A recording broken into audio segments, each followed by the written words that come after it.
On to corporate conversations, and Suprajit Engineering is a business in focus simply because, amongst other things, the stock has started to recover, and MK put out a really constructive note yesterday, upgrading the stock to a buy and saying that the global business of Suprajit is available virtually for free. Why do they say this, and what does the management have to say to that? We spoke to Ajit Rai, promoter and chairman of Suprajit Group. Here out a slice of that conversation. MK Stockbroking put out a note saying that Suprajit Engineering valuations are attractive and the global business is virtually available for free. We thought it's best to connect with the management to try and understand how both the standalone, which is the India business, and the global business within the Suprajit umbrella are doing and what is the way ahead. And in lieu of that, Mr. Ajit Rai joins in to talk about precisely this. Mr. Rai, good having you. Thanks much for taking the time out. I hope all is well. And I wonder if all is well with the business, because with all global businesses, we tend to try and ask them, how is the current landscape with all the tariffs, the shipping delays that were a part of a business for the last 2-3 months, and the uncertainty around demand? Good afternoon. Thank you for having me on your channel. Yeah, uncertainties are part of our business, and it is a lot more challenging today than it was probably a year ago. Particularly the tariff issues, the Middle East, the new turmoil, which has added to the Ukraine stuff. So it's making global business tough to do, but at the same time, we are basically working towards a plan, towards a model which would de-risk us significantly from these challenges and position ourselves in a much better way than our competition in terms of ability to deliver and make our customers happy. I think that is our strength with some of these acquisitions that we have done. We have been able to give a model which I think would make doing business with us much more easier and less expensive compared to a lot of our competition. I think that's what is our USP, I would say, in our global business. Now, tell us a bit about this. Let me start with that, sir, because I think the belief in people's minds when you did the SES acquisition, at least, right, was that it's an asset which is not straightforward, if you will. You got it at a good price, yes, but there could be issues, and which is why I remember that there were some downgrades or some target price cuts onto your SOTP valuation at that point of time. People are now coming back and saying that maybe Suprajit has been able to resolve most of the issues. H2 was a good example of how their operational metrics consolidated are starting to look better, and maybe the outlook ahead would look good. So my prima facie question is, whatever arrangements, whatever changes, whatever rejects that you had to do with regards to SCS, let's start off with that. Have they been done? Are the tough times for SCS behind? And do you look at growth and profitable growth for that particular part of the business going ahead? As far as the SCS is concerned, I think it was a two-part transaction. The first part of the transaction was completed in July of last year.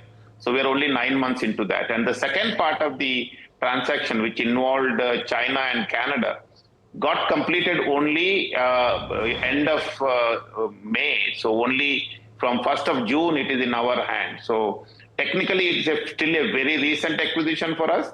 And added to that, you must understand that the SCS entities were an insolvent entities, and we bought them over from a insolvency administrator. So the point here is that it was a loss-making company as a group, both in Europe as well as a consolidated entity.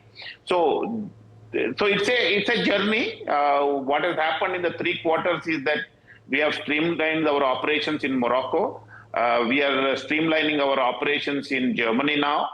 And I think Poland has been shut down. The warehouse has been relocated from Germany to Hungary in Suffolk, where we have our operations. All these are cost improvement plans, which are implemented. Some of them are yet to be implemented. For example, there's going to be some more downsizing of a German team. So that will also add to the thing. So the Canada and China part is new, and it has just been with us for the last 1 month. So we are just understanding the whole business now. But I think it's in a better shape than the European side of the business as we see it. But having said that, I think it will take at least another 2 more quarters. We have said that by Q4, SCS entities by itself would be, a bit of positive. So we have made that, comment in our business update last time after the annual results. Got it. I think there is a bit of a recency bias in the minds of people as well that H2 margins were looking very strong. Maybe SCS still has some more way to go, but you've done a lot of groundwork around global businesses per se over the last 3, 4, or 5 years, and therefore all of this should hold you in good stead in your console numbers for the next 3 years. Would that be a fair assessment, sir? I would think so. I think, in fact, you would see it probably towards the end of this year. Our consolidated number, let's say in Q4, should be a lot more interesting than what the Q4 of last year is. So I feel that the changes are happening. One is the SCS part of it, but you should also understand we have taken the LDC entities earlier to that about 2 years ago, and also the previous acquisition prior to that. So there has been a series of acquisitions that we have made. They're all now falling into place. I think given another couple of quarters, we will see that numbers falling into the consolidated number in a positive way. Would you reckon, sir, by the way, you use the term interesting. Interesting can be deciphered in multiple ways. What do you mean when you say interesting? No, I think what is happening in the global business is the uncertainties. I think it's the biggest challenge that we all, as I'm being an auto component supplier, I'll restrict to myself there. But yeah. It's very uncertain with the kind of changes that is happening geopolitically in terms of the geopolitical risks of wars and conflicts. And at the same time, the world major, the number one economy is becoming a lot more protective. There are lots of tariffs are coming in. So we are saying that how we are positioning in that situation. So what is exciting about Suprajit is that India is expected to sign a deal with the US, and Morocco, in one of our major, new acquisition, having a fairly large capacity, has the lowest tariff from US. So some of them things are very positive. And added to that, I think our positioning in terms of ability to deliver for US, for Europe, and for China by being local with local teams, I think that is our real story. And I think as the global economy starts improving, it has to happen, if not in a year's time, I think we will be the best positioned to meet the customer requirements of being able to deliver them onshore if that's what they want, near shore if they want a slightly better cost, and of course low cost, whether it's from India or China. So I think that story is the story of Suprajit, and I think that is where we feel we have an interesting field to play going forward in a year's time.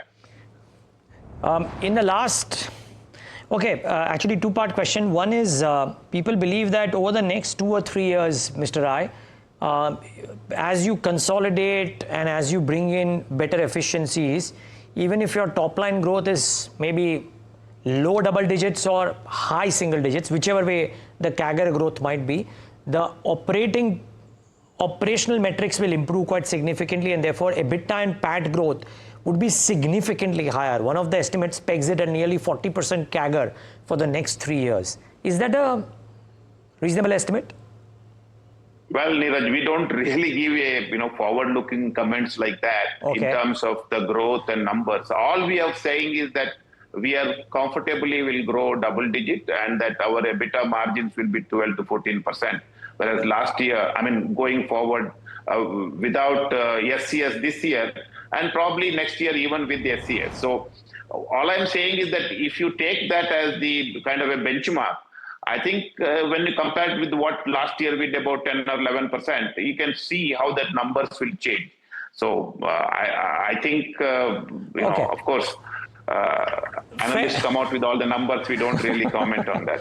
Okay, fair call. Let me just try and ask you one last question. When I think of entities in the auto component space who've made acquisitions and expanded the footprint. By the way, one of the notes also mentioned that there are optionalities aside of cables that might get added to Suprajit as well. But because you've done a few global acquisitions, so on and so forth, and when I look at what you've done in the past 10, 11 years, sir, March 2014, 500 odd crores. March 2025, 3,200 crores. That's a 6x growth in 11 years. So let's assume 5x growth in 10 years. You reckon the next 10 years, from where you are, you could go about 5x or more? Again, you're asking me to make a futuristic No, but I'm just number, trying to which is- think. Okay, I'm not looking for a guidance, sir. Let me just try and understand if you have the ambition to be multiple times larger than what you are right now. I think the philosophy of Suprajit is to de-risk and grow profitably. Let's make that point clear. Okay. And in the process of de-risking, we are de-risking our footprints. We are consolidating our footprints. We are adding new products. There is the electronics, the braking, the actuation divisions into the project. If each one of these divisions are not 500 crores in the next 5 years, I think it won't be a great business for us. So with that kind of a confidence that we have, I am pretty sure our growth would be faster than, let us say, we'll be in the top 5 percentile of our businesses, in the similar businesses. We will be in that percentile as a company. So what that would be, it depends upon the global growth really, because we are not really in a position to say what that would be. So, but we are better positioned, yes. Sounds good. And I understand, one, that you don't want to talk about numbers, two, also because you might be in a silent period. We can't talk about the quarter or the year. So we'll do that once your results are out, sir. But it was just good to get the flavor of this, that whether the global pain or the pain in some of the global businesses, is it coming to an end, and what are supply chains, etc. So thank you so much for that. And thanks so much for speaking to us today. I look forward to talking to you post your quarterly numbers. And we will definitely do that. Talk to Suprajit post their quarterly numbers.